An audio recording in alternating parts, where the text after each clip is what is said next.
Halo semuanya, selamat datang di 90 menit bola. Kita awal informasi kali ini dari kabar. Awalnya diragukan kualitas pemain asing Persija setara Neymar. Keputusan Persija Jakarta sempat dipertanyakan ketika mendatangkan beberapa pemain asing dari Serie C atau divisi ketiga Liga Brazil untuk BRI Super League 2025-2026. Dari 7 pemain impor negeri Samba yang direkrut Persija, 4 diantaranya berlabel Serie C berdasarkan data dari Transfer Market. Bahkan Fabio Colenego dan Alan Cardoso juga pernah berkarir di Serie D alias divisi 4 Liga Brazil, masih mengacu dari Transfer Market juga. Alano Lima menjadi pemain asing baru Persija dari Brazil dengan rekan jejak yang paling meyakinkan, 4 musim di Serie A hingga 3 musim di Serie B. Kemudian Maxwell Souza juga memiliki rekam jejak yang lumayan di Brazil untuk ukuran pemain asing BRI Super League. Ia pernah bermain semusim di Serie A, 9 musim di Serie B, semusim di divisi teratas Liga Swedia, dan 2 musim di Serie C. Maxwell Souza bahkan sudah mendapatkan julukan Neymar dari The Jackmania karena gaya mainnya yang apik mirip bintang mantan pemain Barcelona. Gawang Persija belum jebol sejak pramusim. Persija Jakarta belum kebobolan sejak uji coba pramusim hingga laga perdana BRI Super League. Kinerja lini belakang tim dapat acungan jempol tim pelatih. Macan Kemayoran menang 4-0 atas Persita pada laga perdana BRI Super League pada Minggu 10 Agustus yang lalu. Dalam 3 laga uji coba pramusim juga Persija nirbobol. Dalam masa persiapan menuju Super League, Persija menang 3 kali atau menggelar 3 kali uji coba. Carlos Eduardo menghadapi Persiko Kudus menang 1-0, kemudian Adiaksa FC 0-0, dan Arema FC 3-0, semuanya bersih tanpa celah. Pelatih Persija Mauricio Souza puas dengan kesulitan lini belakang timnya yang diisi oleh bek sayap kanan ada Ilham Rio Fahmi, kemudian duet bek tengah Jordi Amat dan Rizky Ridho, serta di bek kiri ada Alan Cardoso. Info A1, Ibu Marcelino kode anaknya kembali ke Persebaya. Bonek dibuat heboh setelah mendapat informasi langsung dari Ibu Marcelino soal masa depan sang pemain.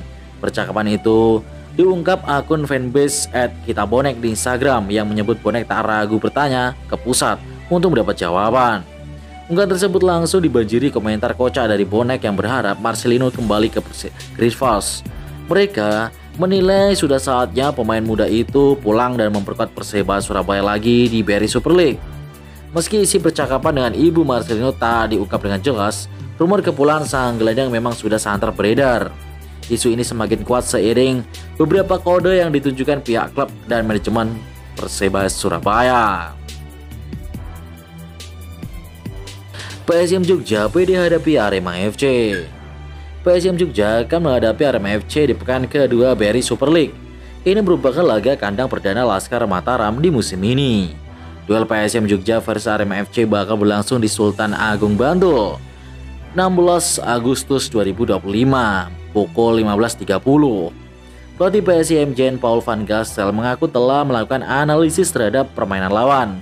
Apalagi Arema FC baru saja memetik hasil positif usai mengalahkan PSPS Biak 4-1 di pekan yang lalu. Kami sudah menonton pertandingan dan menganalisis calon lawan Arema FC. Jadi setiap minggu adalah sama saja persiapannya, ujar Van Gastel kepada para wartawan pada Kamis 14 Agustus yang lalu. Reaksi media Vietnam lihat skuad Arema, klub Brazil main di Indo. Arema FC menjadi klub pertama BRI Super League yang memanfaatkan regulasi pemain asing secara maksimal. Tim berjuluk Singoedan itu mendatangkan 11 pemain asing yang didominasi oleh nama-nama dari Brazil. Hanya 2 dari 11 pemain asing Arema FC yang tidak berasal dari Brazil. Mereka adalah Julian Guevara asal Kolombia dan Ian Puleyo dari Argentina. Dalam pertandingan melawan PSPS Biak, Arema FC memaksimalkan aturan 7 pemain asing di lapangan. Komposisi starter Singoedan bahkan mendapat sorotan salah satu media Vietnam, Tuotrie.vn. Tuotrie bahkan menuliskan judul bernada sarkas yang menyebut Arema FC sebagai klub asal Brazil. Klub Brazil akan bermain di kompetisi sepak bola Indonesia, bunyi judul artikel Tuotrie. Sekaligus banyak orang yang mengira ini adalah klub Brazil dengan pemain asing dari Indonesia, bukan klub dari negara kepulauan, tulis Tuotrie. Braja Musti tolak Arema, begini respon dewasa Aremania. Terkait hubungan dengan supporter PSS Sleman, Braja Musti menegaskan tetap menjalin silaturahmi yang baik. Di sisi lain, segenap elemen supporter PSM juga menyampaikan terima kasih pada supporter Bantul yang menyambut positif PSM berkandang di Bantul. Braja Musti dalam momen laga kandang kali ini juga terpaksa menolak kehadiran supporter tim tamu. Keputusan ini diambil karena keterbatasan kapasitas stadion serta mengikuti arahan dari Polres Bantul. Sementara itu, begini respon Aremania. Banyak Aremania yang menerima keputusan dari Braja Musti, mereka legowo dan tidak akan memaksa untuk away ke Jogja. Sementara itu, akun Instagram Noel Nadi berkata, dari tragedi Kanjuruhan, Jogja Sleman belajar. Agak lucu kalau kita sendiri mudah terprovokasi, mudah diadu domba dengan akun-akun fake yang menyamar menjadi di antara kita, yang memang niatnya untuk memecah hubungan baik kita ini. Maka dari itu, pahami situasi di lapangan dengan tidak memaksakan sayang. Kita tetap berkabar walaupun tanpa sepak bola sekalipun, ucap akun fanbase Arema tersebut. PSM datangkan winger Belanda mantan rekan Ole Rumeni. PSM Yogyakarta kembali memperkenalkan rekrutan asingnya untuk BRI Super League. Kali ini Laskar Mataram mendatangkan winger Belanda Anton Fase. Pemain berusia 25 tahun tersebut diumumkan manajemen PSM lewat akun media sosial resmi klub pada Rabu 13 Agustus malam. Anton Fase menjadi amunisi asing ke-9 di skuad Laskar Mataram. Winger blasteran Belanda Suriname tersebut punya kemampuan individual mumpuni, terutama membongkar lini pertahanan lawan. Pemain sayap itu pernah menimba ilmu di beberapa akademi tim Belanda seperti Honderhoef dan AZ Alkmaar. Juga sempat berbaju Next Nijmegen pada medio 2020-2021. Kala itu ia main bareng Ole Rumeni, striker timnas Indonesia. Demi supporter Indo, Sintayong masih ingin latih timnas Indo. Sintayong tidak menutup kemungkinan untuk kembali melatih timnas Indonesia demi menghargai supporter yang telah mendukungnya. Sintayong 5 tahun menangani timnas Indonesia pada 2020 hingga 2025 sebelum dipecat ketua PSSI Erick Thohir pada awal tahun ini.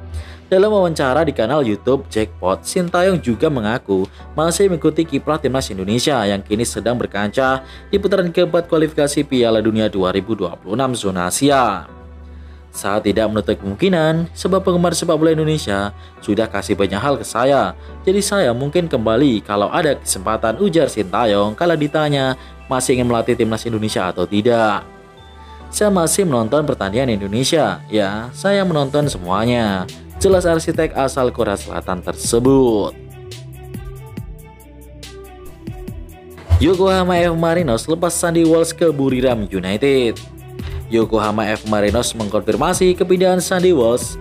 Klub J-League 2025 atau kasta teratas Liga Jepang itu mengumumkan pada Kamis 14 Agustus hari ini. Yokohama F. Marinos mengungkapkan bahwa Sandy Walsh sedang menyelesaikan proses bergabung dengan klub lain lewat mekanisme transfer. Yokohama tidak menyebut tim yang dituju Sandy Walsh, tetapi nama fullback timnas Indonesia itu telah tertera dalam skuad Buriram United di Thailand. Sandy Walsh sebenarnya baru bergabung dengan Yokohama F. Marinos pada Februari 2025. Pemain berusia 30 tahun itu menandatangani kontrak selama 2,5 musim. Hasil drawing ACL 2, Persib lawan tim kuat ASEAN. Drawing AFC Champions League 2 sudah beres digelar pada Jumat 15 Agustus. Hasilnya Persib Bandung segrup Bangkok United yang diperkuat oleh Pratama Arhan. Persib masuk grup G yang semuanya adalah klub-klub dari ASEAN. Ada Bangkok United asal Thailand, Selangor FC asal Malaysia, Leon City Salor asal Singapura, dan juga Persib Indonesia.